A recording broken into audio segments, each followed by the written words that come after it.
المستشفى يعني إصابة بسيطة يعني جرح حرة. لا يوجد يعني ما يدعو للقلق. المسألة بدأت عندما يعني مع أننا تلقينا أخبارا من مسؤولين رفيع المستوى أن خيمة الاعتصام لم تتعرض للهدم وأن أشكال السلم لم تتعرض للهدم. قامت قوات مكافحة الشغب بهدم الخيمة، ثم بدأ أفراد يلبسون الزي المدني بتكسير مقبرة الأرقام. فسألت أحد هؤلاء وقلت له هل أنت من الأجهزة الأمنية أم أنت شرطي؟ فهل أنت مواطن؟ فقال أنني أنا مواطن وأنا حق أن أكسر هذه المقبرة. هي مقبرة رمزية للتعبير عن الشهداء الذين يسقطون في غزة، ليسوا مجرد أرقام. فقام بالتهديد وقال إذا لم تذهب سأقوم بضربك وكذا. فأنا خطبت شرطة مكافحة الشغب وقلت لهم إنه هذا شخص يهدد بالاعتداء علي وهو يدعي أنا مواطن وأنت وظيفتك أن تحميني. وهناك تأكيدات على أعلى المستويات على لسان يعني تلقينا أكثر من تصميمات على لسان مسؤولين رفيعي المستوى بأنه لن يكون هناك اعتداء أو تعرض للصحفيين. قام أحد أفراد وهم يعرفون أحد أفراد مكافحة الشغب بشكل الذات الإلهية وقام بدفع والاعتداء عليه.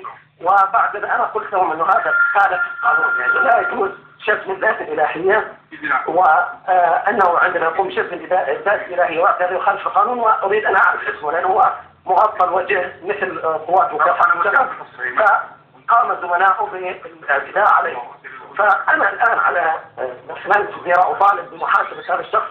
أنا حق الشخصي مسامح فيه ولا توجد قضية. أنا مثل أي متظاهر، حتى بعض رجال الشرطة بالزي المدني تعرضوا للضرب. أنا حق الشخصي لا يوجد حق شخصي وأنا صحفي وأقوم بدوري وليست هناك مشكلة. لكن الشخص الذي يقوم بشتم الذات الإلهية ويقوم بتكسير أشكال التعبير السلمي هذا الشخص يجب أن يحاسب ولا يجوز أن تصرف قضية التجاوزات الفردية. هناك الشرطة ارتكب جريمة وقام بمصادرة التليفون ولا أدري ما مصير الهاتف الشخصي الذي يستعمله، وقام بخرق القانون من خلال شتم الذات الإلهية وقام زملائه بمساعدته. أنا شخصيا الآن مع رجال الأمن، يعني أنا هناك قام رجال الأمن بحمايتي جزء منه وجزء قام بالاعتداء عليه. هذه المسألة ليست مسألة صحفي وليست هناك الشرطة ترتدي الزي الرسمي قامت بخرق القانون. الآن أنا أطالب بمحاسبة هذا الشرطي ولكن هذا لا يعطيني الصورة الكاملة. نحن منذ الصباح نقل مباشر ونأخذ جميع التسجيلات المقدمة للصحفيين، لكن هؤلاء قاموا بتدمير أشكال التعبير السلمي من خلال مقبرة الأرقام وتواطؤوا الشرطة الذين يلبسون الزي المدني. ولا أستطيع أن أقول شرطة لكن على المرجح لأن مكافحة الشغب تعاونت معهم في تدمير أشكال التعبير السلمي وهي مقبرة الأرقام وقاموا بمعاونتهم بالضرب عليه. وأنا شخصيا كما قلت أشعر بالإهانة. أنا أقوم بدوري وهذه ليست رجولة أن يقوم أكثر من 200 شرطي بالاعتداء عليه بثروات. هذا ليست يعني رجولة ولا أشعر بالإهانة. أنا أقوم بدوري كصحفي وأعتقد أن الشرطة قامت منذ الصباح بدور مشكور بتسهيل عملنا. لكن في الساعة الأخيرة كان هناك اعتداء على الصحفيين. ولا أنسى أيضا مصور آخر في الجزيرة هو محمد محويطي أيضا تعرض للضرب الشديد. وهناك مصور الجزيرة باللغة الإنجليزية مالك اللحام تعرض للضرب الشديد.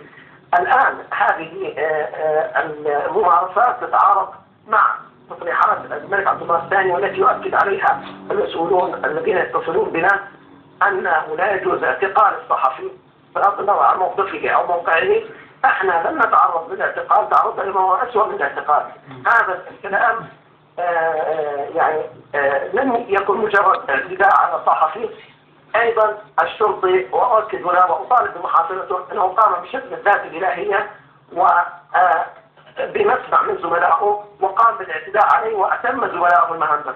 انا شخصيا كنت في وضع غير طبيعي، اقول انني كنت يعني لم اسكت يعني دافعت عن نفسي، خرجت مني ألفاظ لا أذكرها الآن، لكن ما أريد أن يتم التحقيق فيه هو شتم الذات المائي من قبل شرطي في وقت صلاة المغرب، وهذا الشرطي قام بالاعتداء على صحفي يقوم بواجبه وبمعاونة زملائه، ليس شرطيا واحدا، هناك زملاء قاموا بحمايته لكن هناك من أعانوا بالضبط، وأنا شخصيا أطالب بالتحقيق بهذا الموضوع، ومثل وما جرى هو يعني مسألة على مستوى الشخصي أنا مسامح فيها، لكن أطالب أن يأخذ القانون مجراه. نعم، شكرا لك ياسر أبو هلالة، ونرجو لك السلامة، ونعتذر لمشاهدينا لرداءة الصوت من المصدر نظرا لاختلاط الأصوات مع صوت مراسلنا